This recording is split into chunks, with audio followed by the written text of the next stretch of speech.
You guys are bringing help to Luka. Is that sort of strictly game plan, like we help when his feet touch the paint or whatever it is, or is it more instinctual and trusting the guy behind you is going to make the next rotation? It's a little bit of everything. Joe kind of gives us the freedom to trust our instincts, and then you also know that if someone gets beat, someone's gonna have your back, and we just fly around after that. So just a little bit of everything, and just competing at a high level. Over here on the left, Ryan with iHeartMedia. Up 8. The lead's been cut to 8 in the third quarter. With Dallas in that spot, what did you guys do to kind of set yourselves in that moment after they're in that run? Yeah, I think we just took a breath, stayed together, stayed composed, and just kind of got good looks offensively, moved the ball, were able to get good looks, and I feel like that close to the third was huge. Kind of just put them away, kept the distance. So credit to the guys that are out there just staying together, getting stops defensively, and then making the right reads offensively. Externally, there was a lot of focus on what Kristaps was able to do tonight. What did you guys think internally about what his performance is going to look like, and how did it meet expectations? What did you see? Yeah, you never really know. Coming back from injury, we just seen him, all the hard work he's been putting in, but you never really know, and to miss all that time to come back for the finals. But he was unreal today, and it's nice to have him back. next row back on the left. Hey there, Derek. Nick Galley, Field Level Media. Obviously a dominant win for you guys tonight. Jaylen was just in here, kind of mentioned you have to kind of brush this off in a sense, not be stagnant for game 2. How do you guys kind of keep your foot on the gas after a game like this? Yeah, we just won one game. We know they're going to be better. I think we've seen it in the playoffs this year. They've lost game 1s, and they came back and played better. So it's just one game. We got to learn from it. We got to grow and understand that we're going to need to play a lot better game 2.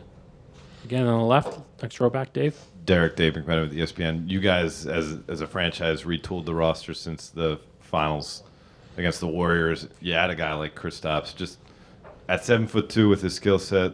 What does he bring to the table when he's clicking the way he did tonight?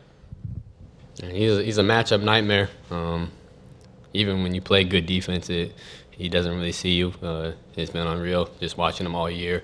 And then defensively, he uses his size well, just impacts the games in so many different ways. So he changes us, and he makes us a better team. Front right.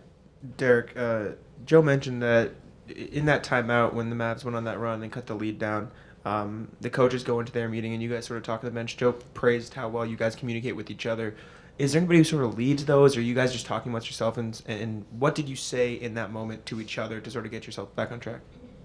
Yeah, it can be anybody. I think it was JB that timeout, but Al, JT, Drew. I can say that's the great thing about this team is there's something that needs to be said. People are going to say it, and we're willing to accept that and grow from it. So.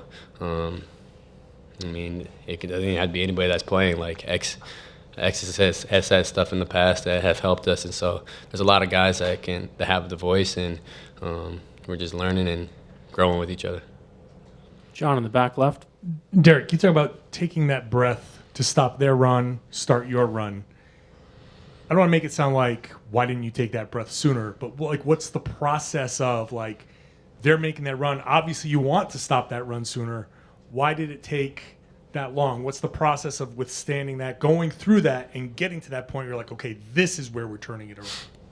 Yeah, they're a really good team. They're gonna make runs. They're gonna make tough shots. They're gonna make it difficult for us. So we didn't expect it to be easy, and I wish you could just stop it after 1 point. That would be nice, but you just gotta figure out why you're struggling and. Just try to limit those mistakes. Shane up front. Shane on the forwards, as a guard that also gets a lot of blocks, what have you thought about Jaylen and his weak side help and the work he's done on that end this year? Yeah, JB's unreal. On the perimeter, blocking shots. Obviously, he had 2 big-time blocks. He could just do everything on the basketball court, and he has like no weaknesses on both sides. And so he's big-time. In the front here, left. DJ Siddiqui of Forbes. Obviously, you guys have been on a finals run before. You guys lost to the Warriors. Do you feel like going through that experience, you guys are much more composed and prepared for this finals run this time around? Yeah, I think anytime you go through something like that and all the experience that we've gathered through, like the ups, the downs, like all that has just helped us to be a better team. And so we've learned from everything, and like this core group has been together through a lot of adversity, so I definitely think it helps. Last question, Tim on the left. From 2 years ago to now, obviously the biggest difference on the court is both Kristaps and Drew being here compared to back then. I'm just curious, in tonight's game, seeing the way that Drew was able to, and you were able to impact the defense on the perimeter, the way KP was at the rim, did you sort of see what you guys hoped that they would bring to you guys when you brought them here last summer? Yeah, I mean, those two are unreal. Great players, great teammates, and they just do so many little things for us on both sides of the basketball. So it's amazing having them as our team, on our team.